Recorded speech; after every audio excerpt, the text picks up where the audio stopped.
They say there's no place like home. It rings true for non-resident Indians as well. A lot of Indians settle abroad. Better living standards, high-paying jobs attract them. But once they have saved enough, many want to return to their homeland after retirement. Look at this survey now by a fintech platform. It shows at least 60% of the non-resident Indians living in the US, Canada, the UK, Australia and Singapore want to come back to India to spend their golden years. Let's take a look at some more figures. 80% of NRIs based in Australia plan to return to India after retiring.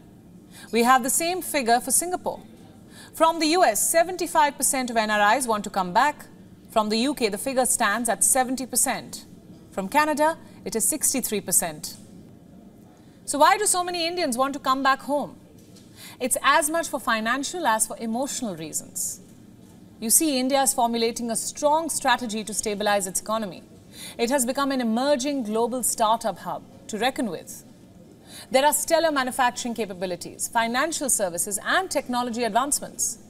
Simply put, there are promising investment opportunities for NRIs who have earned in dollars. Investment in India can bring huge profits. In fact, a whopping 72% of NRIs believe that India has a stable investment avenue. They are bullish on India's growth. 56% of the NRIs based in the US and 44% of those in Canada have already started investing in India for retirement.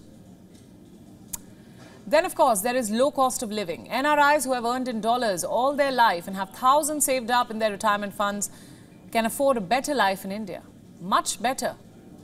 In fact, far better than they would have in the United States or even the United Kingdom. Why do I say that? Because inflation is already soaring in the West. People are struggling to make ends meet. After retirement, when there are no monthly paychecks and only bills to pay, NRIs would be financially better off in India. There is also better and more accessible healthcare. In America, the average wait time for emergency room is 145 minutes. In the UK, it's 70 minutes. In fact, last year, nearly 40% of NHS hospital departments in England had an average treatment waiting time of more than 18 weeks. For some, it was well over 30 weeks. In India, the waiting period lies between 15 and 20 minutes. So where would you want to live? Especially at an age when you'd be more vulnerable and would need more medical attention. Of course, at a place where you have better access to medical care. Not somewhere that you'd have to wait for weeks to see a doctor's face. Then there is the emotional factor. Indians go abroad and build a new life, but often their families are left behind. And why just families? Also their friends, their culture, their childhood memories.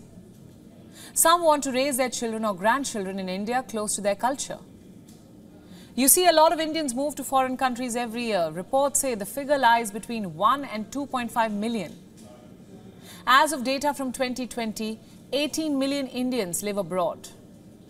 India has the largest diaspora population in the world.